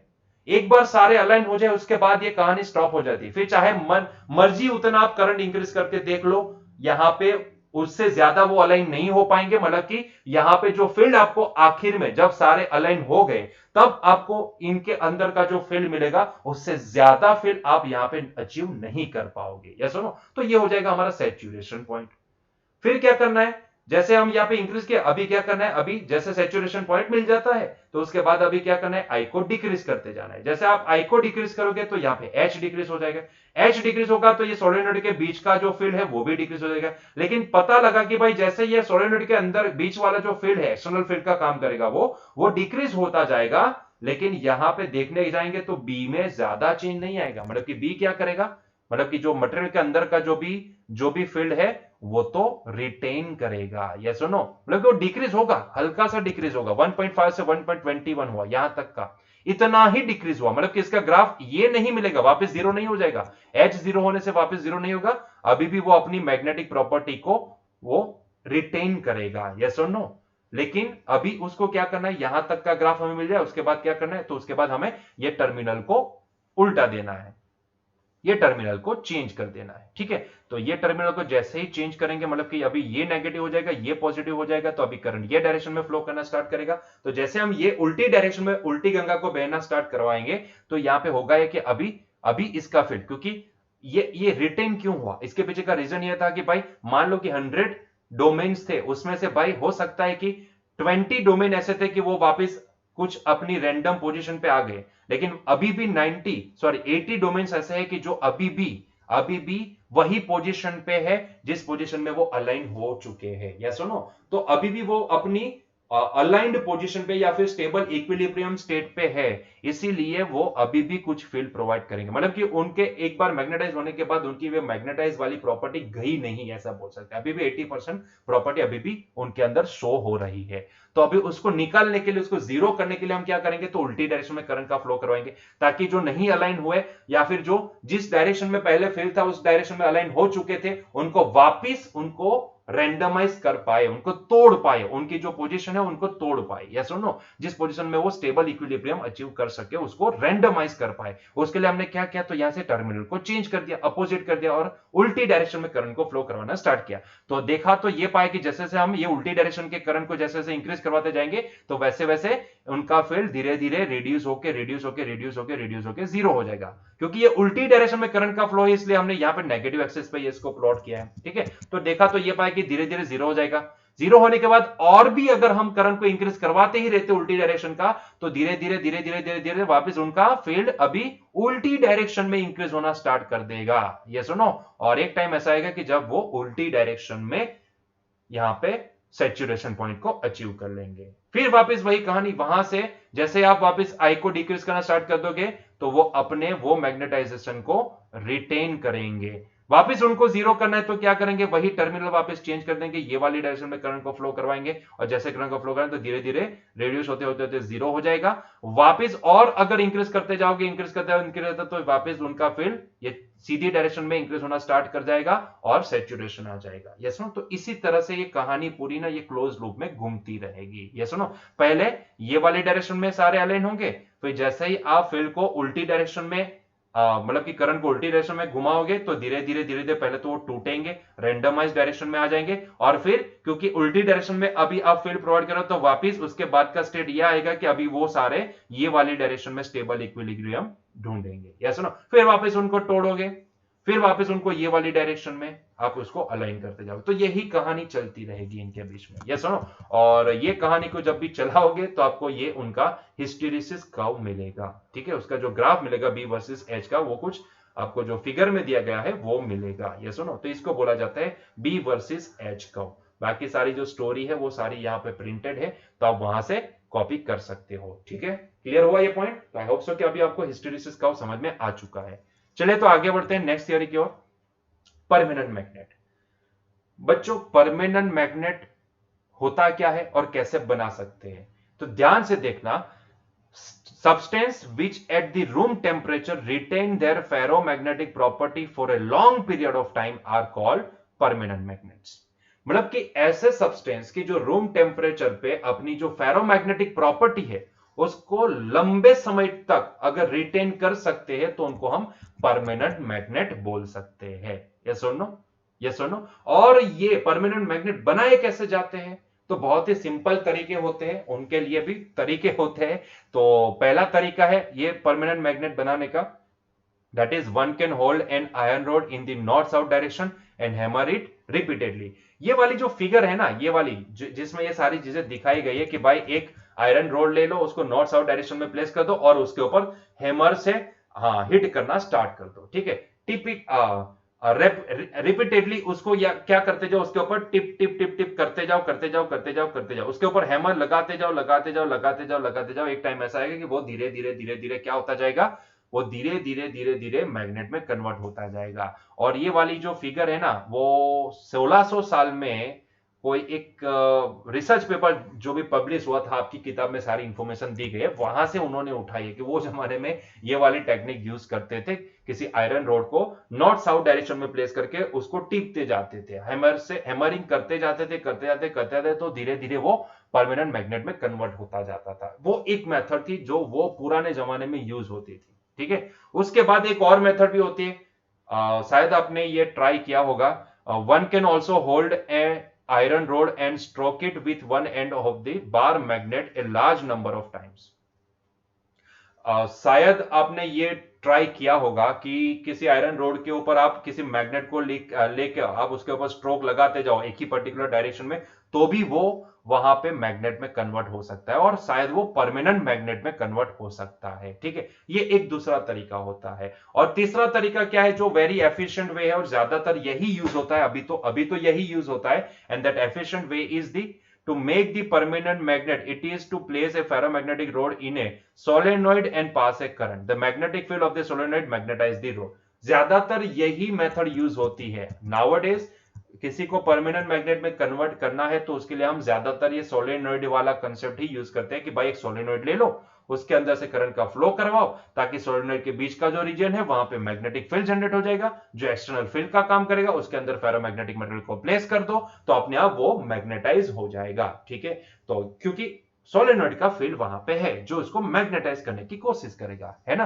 तो ये ज्यादातर एफिशिएंट मेथड जो भी है वो तीसरी वाली मेथड है। तो यहाँ पे तीन मेथड है जो मेथड का यूज करके आप किसी फेरोमैग्नेटिक मटेरियल को आप परमानेंट मैग्नेट में कन्वर्ट कर सकते हो, मतलब कि उसको मैग्नेटाइज कर सकते हो, है क्या नहीं।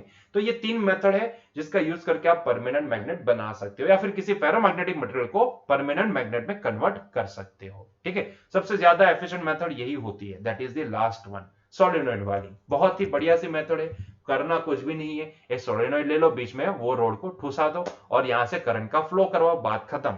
ठीक है, वो मैग्नेटाइज हो जाएगा। क्लियर है।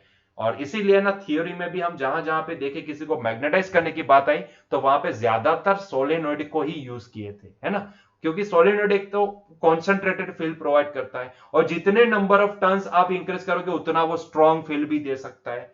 तो यही फायदा है सोलेनोइड को यूज करने का। शायद आगे वाले चैप्टर में आपको पता नहीं होगा कि भाई सोलेनोइड का मैक्सिमम एप्लीकेशन कहां पे हो सकता है। तो एक एप्लीकेशन तो हमने बोली थी कि वो एमआरआई करवाने जाते हैं तो वहां पे आप यूज कर सकते हो, मतलब कि वो जो चेंबर होता है वो सोलेनोइड ही होता है, उसका सबसे बड़ा यूज वो था। ये दूसरा यूज ये है कि आप किसी को परमानेंट मैग्नेट भी बना सकते हो, यस और नो। और वो ज्यादातर परमानेंट मैग्नेट बहुत सारी जगह पे यूज भी होते हैं, क्रेन होती है तो वहां पे यूज होते हैं, डोर बेल है तो वहां पे भी यूज हो। वैसे वो परमानेंट नहीं बोला जा सकता, उसको इलेक्ट्रोमैग्नेट बोला जा सकता है। ठीक है, तो ये इलेक्ट्रोमैग्नेट होते क्या है तो वो भी देखते हैं इसके बाद के स्लाइड में। तो क्या ये पॉइंट क्लियर हुआ कि परमानेंट मैग्नेट होते क्या है, कि जो लंबे समय तक रूम टेम्परेचर पे भी अपनी जो प्रॉपर्टी है ना, ये मैग्नेटाइजेशन की जो प्रॉपर्टी है, मतलब कि फेरोमैग्नेटिक जो प्रॉपर्टी है उसको छोड़ते नहीं है, उसको रिटेन करते हैं, तो इसको हम परमानेंट मैग्नेट बोल सकते हैं, है ना। चलिए तो नेक्स्ट देखते हैं। तो भाई what material should be used to make the permanent magnet, मतलब कौन से मटेरियल यहां पे हम यूज कर सकते हैं परमानेंट मैग्नेट बनाने के लिए। तो पहले तो कौन से मटेरियल को हम यहाँ पे यूज करेंगे, मतलब कि उसको पहले तो पहचानना पड़ेगा कि भाई उसके पास ये वाली फलानी प्रॉपर्टी होनी चाहिए, ढिमकी प्रॉपर्टी होनी चाहिए, ये सारी प्रॉपर्टी होगी तो ही वो हम उसको यूज कर सकते हैं परमानेंट मैग्नेट बनाने के लिए। ये सुनो, तो कहां से पता लगा उनके पास कौन सी प्रॉपर्टी होनी चाहिए। तो पहला तो होता है कि भाई उसका हिस्टेरिसिस कर्व यहां पे ड्रॉ कर दो। सबसे बड़ा होता है हिस्टेरिसिस कर्व। अगर आप हिस्टेरिसिस कर्व ड्रॉ करते हो और आपको जो यहां पे साइकिल मिली, जो हमें यहां पे फिगर मिली, अगर ऐसा ही क्लोज पाथ आपको मिलता है, अगर वो यहां से हम इंटेंसिटी को 0 कर दे तब भी आपको वो कुछ फील्ड रिटेन होके मिलता है तो आप उसको यूज कर सकते हो। ठीक है, तो आप उसका हिस्टेरिसिस कर्व बना दो। अगर आपको उसके जैसा मिलेगा, क्लोज पाथ मिलेगा, उसके जैसा ऐसा कर्व आपको मिल रहा है तो हम इसको परमानेंट मैग्नेट बना सकते हैं, है कि नहीं। दूसरा क्या होता है, material should have high retentivity so that magnet is strong. तो उसके पास रिटेंटिविटी उसकी सबसे हाई होनी चाहिए, ये तो सबसे इंपॉर्टेंट रूल होता है कि भाई रिटेंटिविटी उसकी सबसे हाई होनी चाहिए।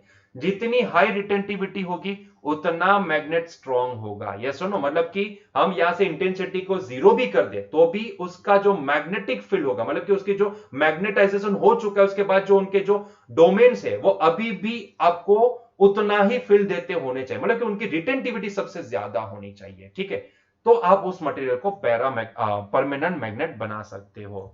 और क्या, तो दिस मटेरियल हैव हाई, हाँ, कर्सिविटी। अभी ये कर्सिविटी क्या है, ये कर्सिविटी क्या है, ये वर्ड ना एक्चुअली हिस्टोरिसिस साइकिल में भी आ गया है। ये कर्सिविटी किसको बोलेंगे, ठीक है, कर्सिविटी किसको बोलेंगे, तो जरा देखो, the current in the solenoid is reverse and slowly increase, certain domains are flipped until the net field inside stands nullified. This is represented by the BC curve and the value of H and C is called the cursivity in this figure. It is 90, मतलब कि -90 ampere per metre. मतलब कि उल्टी direction में current का flow करवाने से जो उनका जो भी वहां पे जो भी उन्होंने रिटेन करके जो हमें फील्ड दिया था ना, वो फील्ड जब भी जीरो होगा, वो जब जीरो होगा तब एच एंड सी जो भी होंगे, मतलब कि तब जो इंटेंसिटी होगी, ठीक है, तब जो भी इंटेंसिटी होगी, तब इंटेंसिटी जो भी होगी उसको कर्सिविटी बोला जाता है। ठीक है, मतलब कि जितनी इंटेंसिटी लगा के,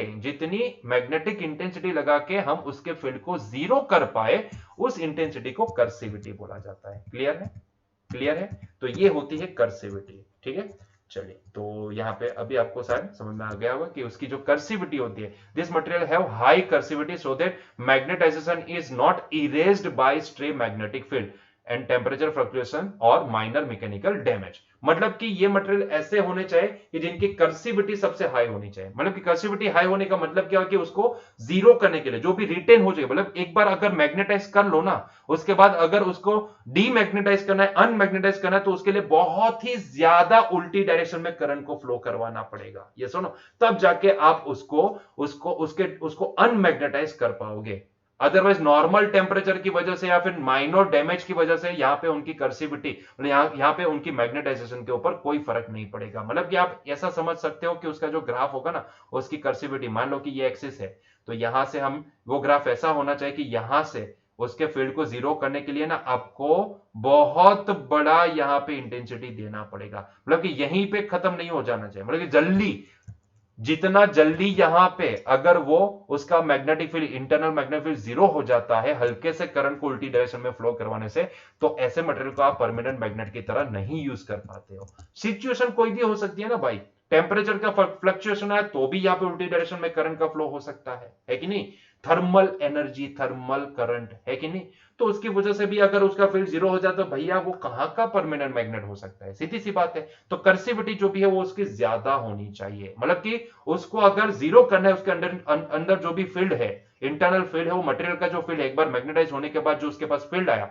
उसको अगर जीरो करना है तो उसके लिए आपको बहुत बड़ा करंट अपोजिट डायरेक्शन में आपको फ्लो करवाना पड़ेगा, तब जाके उनके जो डोमेन्स है उसको आप रेंडमाइज कर पाओगे, अदरवाइज वो अलाइन ही रहेंगे। ये सुनो, ऐसा होना चाहिए वो मटेरियल, है ना। और वो कौन कौन मटेरियल ऐसा प्रॉपर्टी शो कर सकते हैं, तो एक स्टील है, उसके अलावा सुटेबल एग्जांपल तो आल्निको है, कोबाल्ट है, कोबाल्ट स्टील, और टाइकोनल है, तो इसको आप परमानेंट मैग्नेट बनाने के लिए यूज कर सकते हो। क्लियर है, क्लियर है, तो ये है इनकी तीन प्रॉपर्टी। कई बार 2 मार्क्स के क्वेश्चन में आ जाती है कि कौन से मटेरियल को हम परमानेंट मैग्नेट मान सकते हैं या फिर परमानेंट मैग्नेट बनाने के लिए यूज कर सकते हैं, तो उनके पास ये 3 प्रॉपर्टी है। वैसे तो 2 ही प्रॉपर्टी है, एक तो ये कि उनके पास हाई रिटेंटिविटी होनी चाहिए और दूसरी उनके पास हाई कर्सिविटी होनी चाहिए।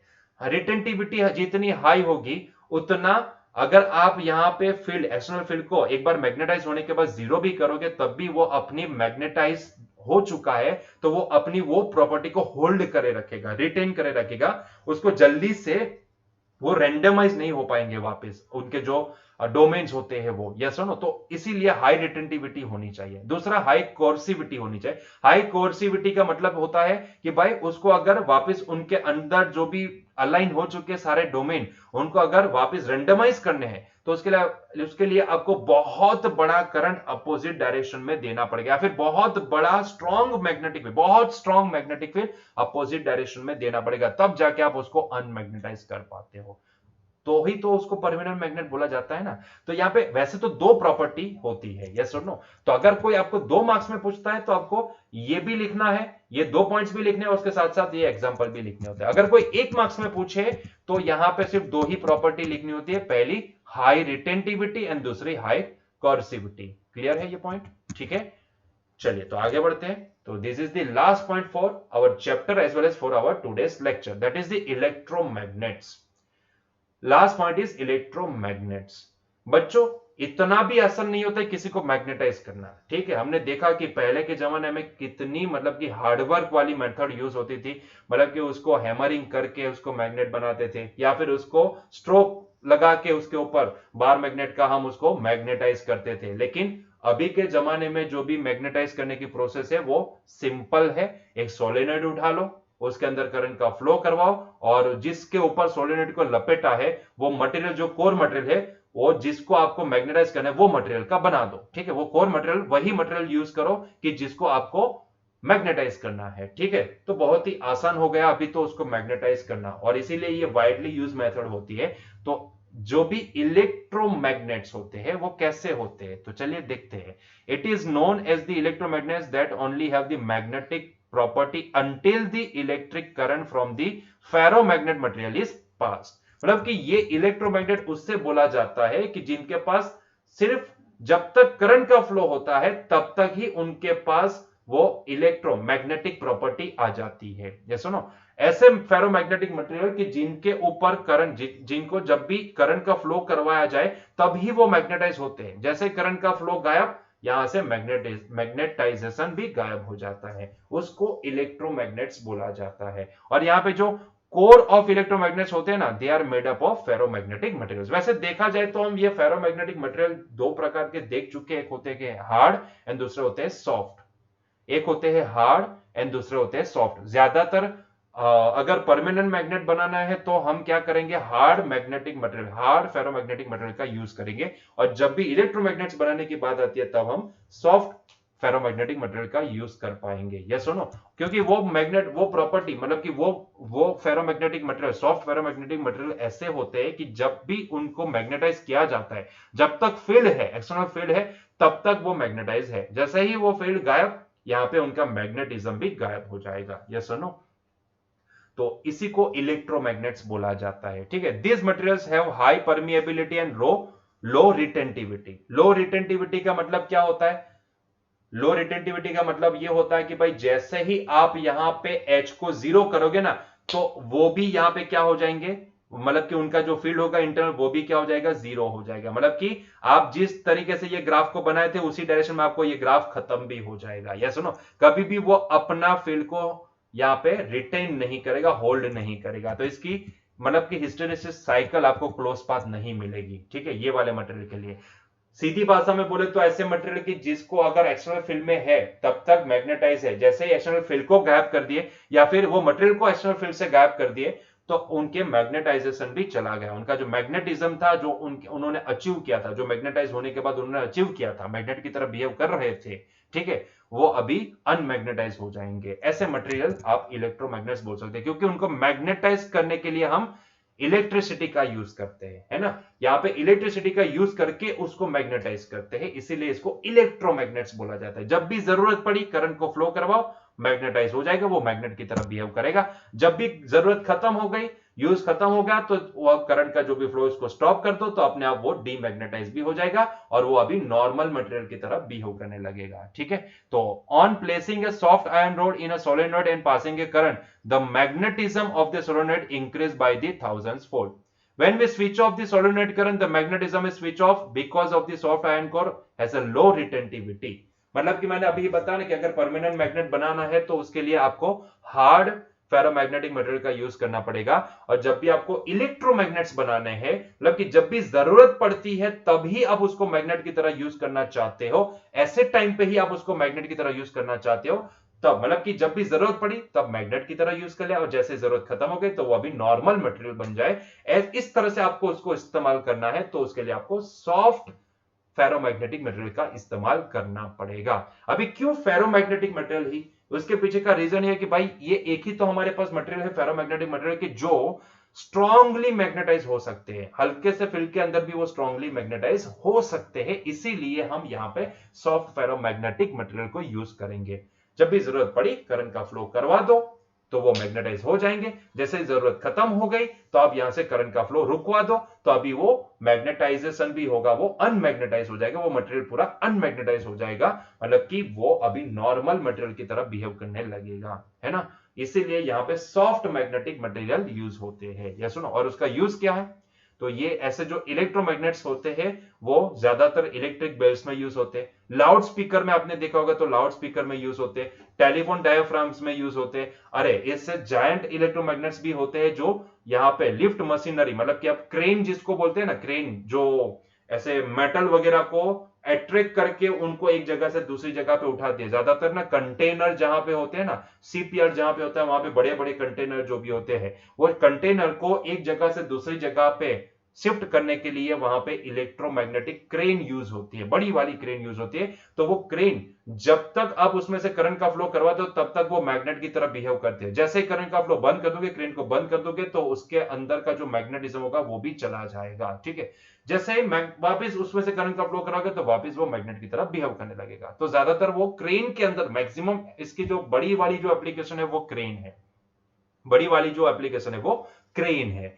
क्रेन जो भी होती है मैग्नेटिक, वहां पे इलेक्ट्रोमैग्नेट्स यूज होते हैं, और ज्यादातर ना आपने अगर डिस्कवरी में देखा होगा तो बड़े बड़े जो कंटेनर होते हैं उनको एक जगह से दूसरी जगह पे प्लेस करने के लिए वहां पे इलेक्ट्रोमैग्नेटिक क्रेन यूज होती है, ये सुनो। और एक तो क्योंकि वो जो मटेरियल होते हैं वो स्ट्रांगली मैग्नेटाइज होते हैं हल्के से फील्ड के अंदर भी, तो यहां पे आप अच्छे से उसको मैग्नेट की तरह इस्तेमाल कर सकते हो। तो ये हो गई बात इलेक्ट्रोमैग्नेट्स की, यस और नो। तो इलेक्ट्रोमैग्नेट्स ऐसे मैग्नेट होते हैं कि जिनको जब भी जरूरत पड़ती है तब करंट का फ्लो करवाओ, मैग्नेटाइज कर लो, मैग्नेट की तरह यूज कर लो, और जैसे ही यहाँ पे एप्लीकेशन खत्म हो गई तो तुरंत ही आप यहाँ पे क्या करो, करंट का फ्लो स्टॉप कर दो, मतलब कि वो अभी डीमैग्नेटाइज हो जाएंगे, अनमैग्नेटाइज हो जाएंगे और नॉर्मल मटेरियल की तरह बिहेव करने लगेंगे, ठीक है। इसको बोला जाता है इलेक्ट्रोमैग्नेट्स। तो बच्चों यहां पे हमारा आज का लेक्चर एंड होता है और यहां पे हमारा चैप्टर भी एंड होता है। तो मिलते हैं नेक्स्ट लेक्चर में, till that enjoy your day. तो कल से हम नया चैप्टर स्टार्ट करेंगे, till that enjoy your day, bye.